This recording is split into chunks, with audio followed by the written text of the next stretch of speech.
Welcome back, everyone, to HalloweenHaunts365.com, the podcast. Today, we have Terry. Hello.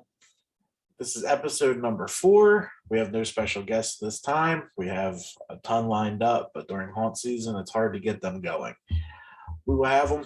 We have a bunch of owners coming on. If you go to our YouTube channel, we just met with one of the Reapers co-owners. Very nice guy. Had a great time. And that's what this podcast is going to be about tonight, our review of Reaper's Revenge 2021. So on Friday night, we were invited out to their media night, which started about 3 o'clock in the afternoon. We got to see probably, what do you think, 55-60% of the attractions in the daylight. It's so weird seeing these haunts in the daylight because they don't look like much until you have the lighting. It's amazing how much lighting goes into these haunted attractions and how important it is. But it is nice because we get to see what happens in the backside of it. On the behind the scenes look. Mm-hmm. Yeah. So we got to see that for most of the hayride. Delirium. A top view is Sector 13, which was actually pretty cool because that's usually where all the actors are. And then Lost Carnival, we got a little walkthrough in. And that's pretty much, pitch black, we did one little room. Mm-hmm. Yeah. Yes, one little room. So it was a good day. We had a fantastic night. So we're going to start the review of Reaper's Revenge. Reaper's Revenge is a haunted attraction located in Scranton, Pennsylvania. This is their 13th season operating, and it has quickly become one of our favorites. Definitely. It's a good night out. Very fun. I would suggest VIP just because I don't like waiting in haunt lines anymore. I'm just kind of over that now. So for me, the extra 15, 20, 30, take it. If it gets me home earlier, I'm good. But it's worth it. It's a fun night out. Great campfire, good food. It's just it's one of those haunts where you can spend the whole night there. And there's games. There was a tarot card reader. Pumpkin funnel cake. Pumpkin funnel cake, very important. Has the pumpkin, this pumpkin over here. So the night started with how it always starts at Reapers is the hayride. Now, I have been thinking about how I'm even going to put this into words for this video and podcast because it's phenomenal. It's probably at the top of my list for 2021, and it's probably at the top of my list for everyone I've ever been on. Definitely. It's awesome. It's an awesome time out. We'll take you through just a couple of the scenes so you get a feel for what's really going on there. The audio on this hayride beats out every hayride we've ever been on. The audio is not connected to the actual trailer like a lot of them. So you get the stereo effect coming from both sides with the lighting and the fog. From the first scene on, you're just blown away. The first scene, prepare to get a little warm and a little surprised and get some of that good fog in that lungs, which I love oh so much. And then you keep going, and every scene just beats out the next scene. The pumpkin scene is out of this world with giant pumpkin heads as high as you can see. Your 80s nostalgia will be quenched with multiple stops along this hayride. I really need to get in touch with that red and green sweater wearing actor. He was awesome. I'd love to have you on the show. You're easily the best Freddy voice I've ever heard, apart from Robert Englund himself. So I reached out to Todd to try and get a hold of you. So if you watch this, just email us, whatever, text us, it doesn't matter. But we want you on. You were phenomenal. You really blew us away. And all the actors in the entire hayride were top notch. The timing was perfect. The timing for all the effects were perfect. The lighting was perfect. It was just a perfect hayride show. And I'm going to stop saying the word perfect now. You forgot about the Alice in Wonderland. I wasn't going to give that away, but Mhm. something you don't think is going to be scary, and it really isn't scary, but it's a hell of a show. It's probably one of the top two scenes on that hayride for me, with the portal and the lights. Again, great audio, even some video, but we won't give that away. So probably about 3/4 of the way through the hayride, you depart the cart and you head into the Lost Carnival. Now, as I wrote in the written review, every haunt has a clown or carnival maze. It's been done. I like some. I can do without some. This one is bigger and better than any one I've ever seen. They have old carnival rides. Yeah, there's a Ferris wheel spinning. There's a merry-go-round spinning. There's a quote unquote freak show. There's a fun house, which is really creepy. And then they have the games. Yep, they have games set up. Press the red button. Yes, I got soaked. You think after 7 years of running a haunted attraction website, she learned the lesson. Don't push buttons. Don't push buttons. So after you wander through there, great actors, phenomenal actors. The one that caught my eye in there was the young lady holding up the queue to go under the roller coaster. She was basically a carnival barker. Mhm. She was great. I liked the New York accent. It was entertaining. So after that, you walk through the rest of the Lost Carnival. Then you end up in Delirium. We haven't seen Delirium yet because we did not make it up last year due to, that virus going around that no one really heard of. So this was our first look into Delirium. I was kind of hesitant in going in during the daytime tour because I kind of really wanted to see it at night. I went through and I could tell that it was going to be pretty cool, but I had no idea how cool it was going to be once we put the glasses on and the lights were on. Yes, it's a 3D. It is a 3D walkthrough around evil clowns and the clowns from outer space kind of theme. The lighting was phenomenal because it really made every image on every wall pop out, and they did it subtly because some walls only popped out a little, others entire clown faces were different. So it was really cool. And there was one prop that was fantastic. You looked at it one way, I think it was smiling, and then you looked at it from the side, had a whole different face. Yes, All that was just paint. Like it was crazy. it was a great job how they did that. Great actors, some of the loudest drop panels I've ever heard.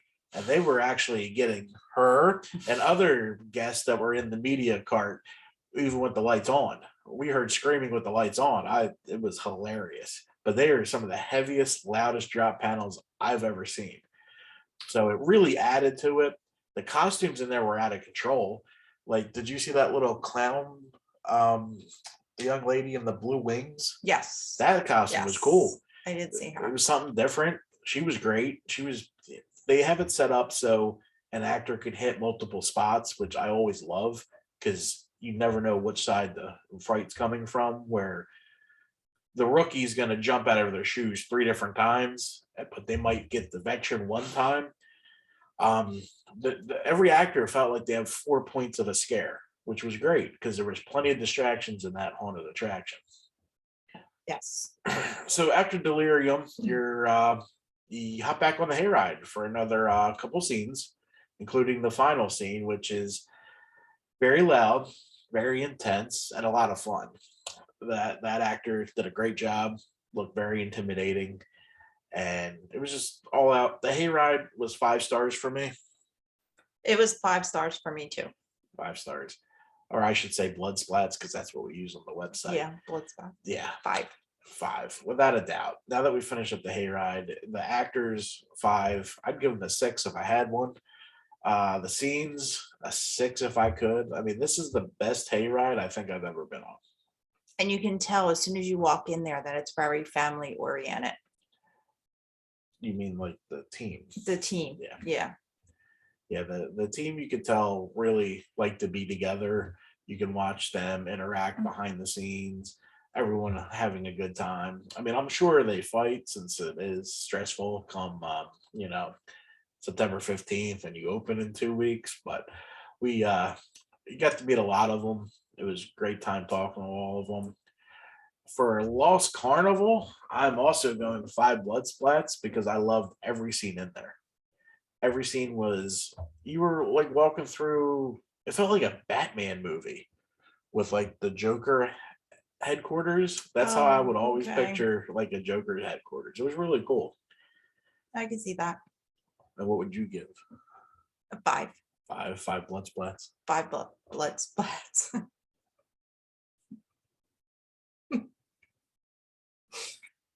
All right. Moving on to Delirium.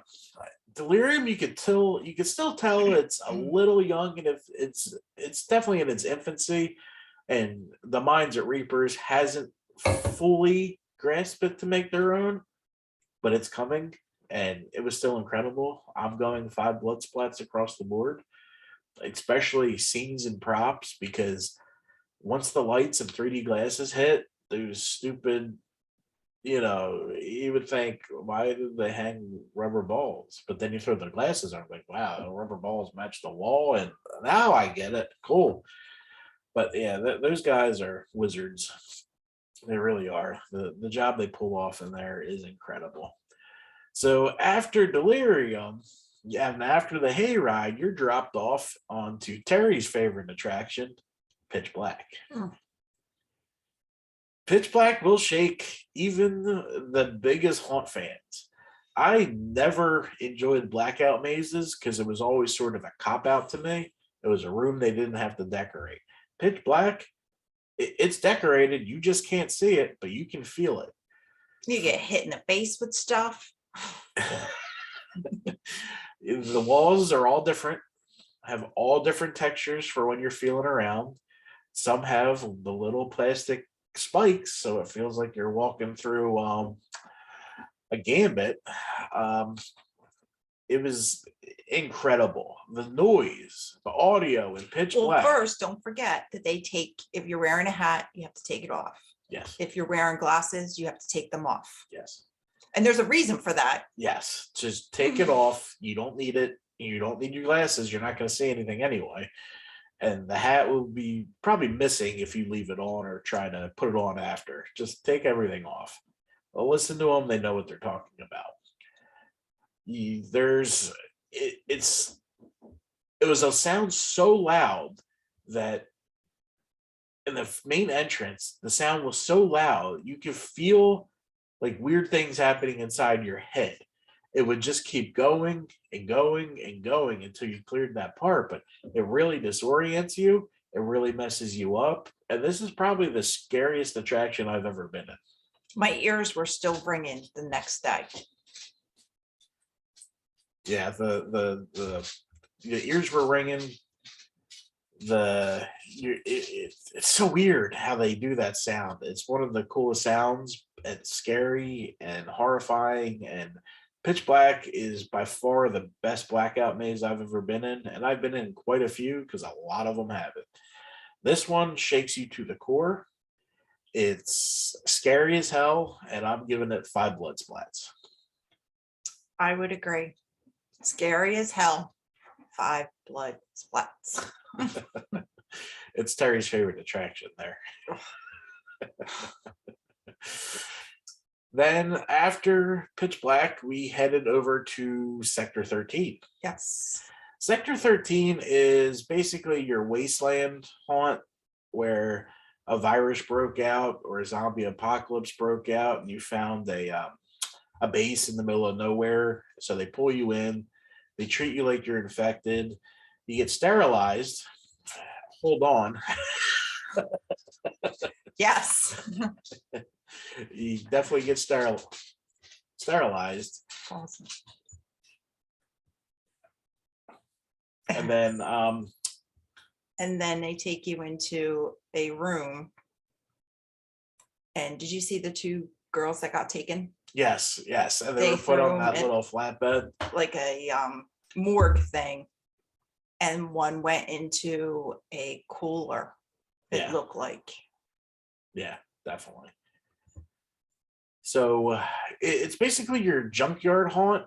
I mean, you could tell like they definitely went through a few junkyards to find everything in there, but with the lighting and the water effects and the people and whatever they had cold spraying right on my deck was really cold and really shocked you for the sterilization. I want to say it was probably some sort of liquid nitrogen, but I don't know how they did that gag, but it was awesome. Sector 13, the intensity, the acting, it earns 5 blood spots across the board. I agree. 5 blood spots. 5 blood spots. So that wraps up the attractions at Reapers. Again, the hayride is, I have to say it, it's the best I've ever been on for 2021, if not ever. And if you don't like, the hayride, being scared, you can hang out at the bonfire. They have a huge bonfire. They have food. And you can do a tarot reading. Yeah, we enjoyed our night at Reapers. It's definitely going to be in the running for Haunt of the Year. It's definitely in the running for Hayride of the Year. Definitely. Pitch Black is definitely in the running for Attraction of the Year because it's hard to copy what you feel in there. And for me to be a little uneasy, that takes a lot, a whole lot. And I'll be straight up, I felt uneasy in there. I felt a little scared, a little nervous. The different, And it feels like it goes on forever. yeah, I think it's definitely longer this year. I might be wrong, guys, but it definitely felt longer than last year. It felt like a half hour. I know it wasn't a half hour, but it felt like a half hour. It did feel never ending because like Yes. every corner, Your mind starts to play tricks on you. yes, yeah, every corner is a different feel, a different sense, a different noise. I mean, at one point you're walking down and you hear chainsaws right next to you, but you can't see them until the engine starts and you see the spark. Mhm. You're like, oh, okay, that's a chain link fence. Oh, cool. But I mean, overall, Reaper's Revenge, 5 blood splats. I really want to go back. If we didn't have so many haunts to do, I would just go back because it was. I could watch a hayride 10 times in a season. I really can. The job that they did is phenomenal. So I'm going 5 blood splats for Reaper's Revenge total. Me also. 5. Yeah. So tonight we also did Frightland, which was our next recording. We'll get into that with that recording. Tonight we head to Brighton Asylum, which is always one of my favorites. We would like to thank the ownership and leadership team of Reaper's Revenge for the amazing invite, the great time, all the information, because we don't just do this to go to haunts. We do this to learn. We want to know what's going on behind the scenes, how the attractions work, how it works handling with actors, how the actors do what they do. Well, we're more than a review group. We want to learn. We love what you guys do. We thank you very much. Thank you for the hospitality. We loved it. Reaper's Revenge is up in the top 2 of my favorite attractions. And after just 12 years to do what they do for 13, after 13 years, I don't know why I keep saying 12. I said that in the interview too. After 13 years, they've been able to pull off what haunts took 25 to 30 years to get to. I mean, it's amazing. And I can't wait to see what the next couple of years are coming out of Reapers. There was hints of a new attraction coming. I won't get into that, but I really hope that comes because their minds behind one of my favorite kind of attractions. I can't wait. Can't wait. And the Night at Reapers isn't just 4 attractions and you go home. You're there a while. the whole walkthrough probably takes close to 2 hours. Yes, Yeah. the hayride and then drop off and then pick up and Yeah. definitely 2 hours. 2 hours. So like we said at the beginning of the video, this was going to be a quicker video because we have no guest this week. We have so many lined up. We have This Is the Reapers. We have Temecula Terror in LA. We're going to meet with that reviewer. We have a couple reviewers for Nightmare on Gravity Hill, HHN, a few others, but those are going to be interviews too. We got Frightland coming up next. We have Brighton Asylum coming later this week. We have a lot coming, and we also want to sit down and talk with the owners of all these haunts, but we don't want to bother them during the season. They have enough going on. We completely understand that. So look forward to the after season owner interviews. So that's all I have for you today at HalloweenHaunts365.com, the podcast, where every day is haunt season. Check out our website at HalloweenHaunts365.com. We are over 120,000 views on the site. The site is the original. This YouTube and podcast is brand new. So like, subscribe. You can find us on Spotify, Apple Podcast, Facebook, wherever. It's always Halloween Haunts 365. Have a good night. Bye.